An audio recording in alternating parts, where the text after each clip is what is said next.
The next segment of our program deals with, of course, the Christians in the Holy Land. Not only who are they, but why is it important for us to appreciate who they are and to decide and then act on how we can assist. It's an important role. And to describe and discuss that with us, we have from Chicago, Jeff Aboud, who is a member of the, from Cleveland, from the members of the Holy Sepulchre. He is the education master for the Mid-Atlantic region. And Jeff, if you would come forward and lead us through the next segment of our program. Following that, we will take a break. And again, the coffee and things are in this room. Out to the right, there's kind of a lounge area if you want to stretch your legs, but it's only going to be a 10-minute break. But right now, Jeff Aboud.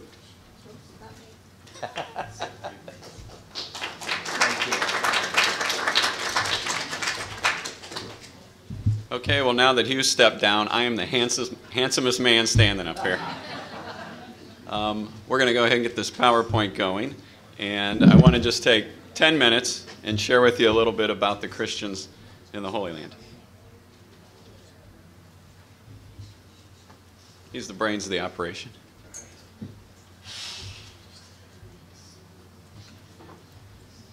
Arrow? Okay. Okay, well, when we talk about the Holy Land, generally for most Americans, what they tend to think of is it's Palestine and Israel. And while the Holy Land's bigger than that, that's generally where most Americans are coming from. And when they think Palestine and Israel, they tend to think that any issues that may come up, any solutions, simply involve Muslims and Jews. And almost by default, there's a very important community that's left out of many dialogues and many solutions almost right from the beginning. And that's, of course, the Christian community there. When you say there are Catholics in Gaza or Baptists in the West Bank, many people will look at you funny. But it's very true, and they're a very vital community. And it's important for Christians here to know that the Christians there are just like us. They get married just like us. They go to school and graduate, and start young families, just like Christians here. And just like Christians here, they have beautiful children too. And they're often, because they're not thought of, when you say Palestinian, most people don't think they're Christians, they're often referred to as the forgotten faithful. And I'm going to spend just a few minutes telling you about them and then how the Christians in the West can help. Now in Acts 2:11, it talks about the different ethnic groups that were present at the first Pentecost. Arab Christians were among them. And today's Palestinian Christians are their descendants. And they've been there for over 2,000 years, providing an unbroken witness, maintaining the holy sites, and keeping the faith alive in the land of Jesus' birth. Now, whether they live in Israel, whether they live in the West Bank or Gaza, the permanent Christian communities there are almost exclusively Palestinian by ethnicity. Denominationally, largely Orthodox, Catholic, and Protestant. Protestant, different denominations, Lutherans, Anglicans, even actually a small few evangelical churches. They're not converts. Like I said, they've been there for 2,000 years. Even many of the historic Christian towns like Jericho and Bethlehem and Bet Sahur, where the Annunciation occurred, these are all located in today's West Bank. And their role is unique. They are uniquely placed as a bridge between Jews and Muslims because they share the Old Testament with the Jews. With the Muslims, they share the language, the culture, the national aspirations.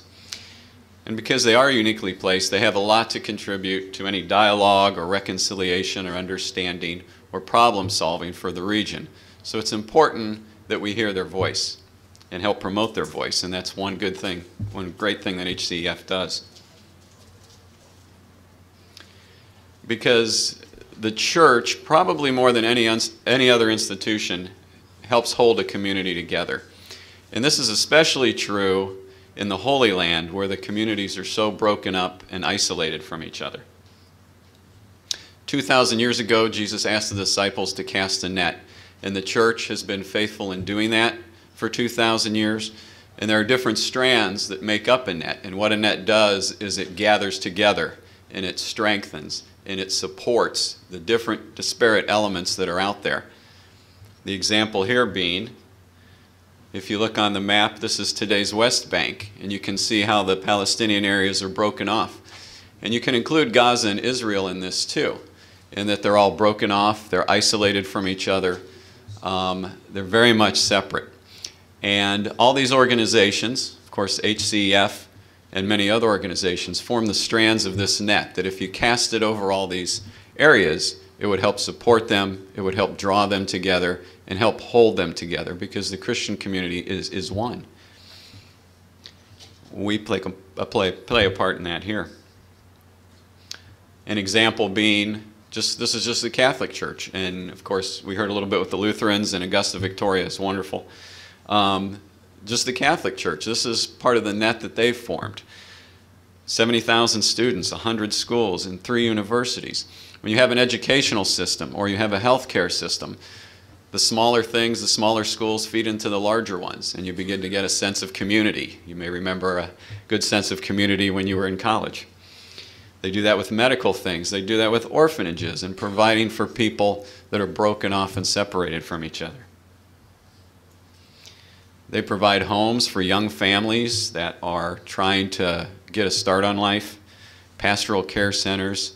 They do a lot to hold the kids together. When HCEF has its Journey to Christmas, where they take all the kids from Bethlehem from all these broken off and separated regions, it's a lot of time, these kids, the only time they get to see their cousins. It's very important to draw a community together to strengthen it. They do that with youth groups. Sometimes the churches are the only safe place for kids to play. The Pontifical Mission for Palestine, oddly enough, built a playground in Gaza. And with all the problems that Gaza faces, that seems to be kind of an odd use of resources. But they felt it was important because it was the only place the kids had an opportunity to stand on grass. And the church does some amazing things. And this is all the churches there, the Anglicans, the Lutherans. The church there has provided us with tools that we can use here to help strengthen American and Western support for the Christian communities there. One of the things was many of the church leaders got together and produced the Kairos Palestine document. You can download it. It provides a unified Christian voice for who the Christians there are, what they're going through, and how we can help. And I've got free copies for everybody here. And he has free copies. Kairos Palestine. And Beacon of Hope, Bethlehem University, which is the Vatican's university, they have a 14-minute video you can download online. It tells you about the struggles they have getting some of the Christian students just to be able to come there and study because of the obstacles they face. And those are freely downloadable on the net and useful for us here in America. It's important because since 1948, the Christian population's gone from 18% to 1.5% today. And again, one of the voices that's left out is the Christian voice. But National Geographic a few years ago and 60 Minutes in April took, for what American media is an almost unprecedented step, and actually spoke to the clergy and the Christians in the Holy Land. They let them speak for themselves, not politicians, not any others. And what they had to say is a lot different than what most Americans hear. If the 60 Minutes video isn't still on their website, I know it's on the Washington Report website. I'd recommend it highly. It's very well done. Of course, the loss of the Christian community, if it continues to decline, would be terrible for a faith that has stood as a pillar of coexistence and has a lot to contribute to dialogue and peace and prosperity. And many are staying. And the Christians there have the persistence and the strength and the courage to bear that cross and continue to walk towards Calvary, towards the cross that they bear. Finally, Pope John Paul, when he was at the Dehesha refugee camp in Bethlehem, he told us, he said, the church will continue to be at your side and plead your cause before the world. And that's something that organizations like HCEF does. That's something that Augusta Victoria Hospital does. That's something even business communities do, is build a future for people that are going through a tough time. And that's what we want to continue to do. And I certainly join my sentiments with his and say, God bless you all. Thank you.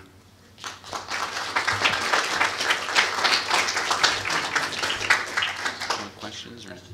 Yeah, are there any questions? No? Okay. Okay, then, you were good. You listened to me. You get a 15-minute break.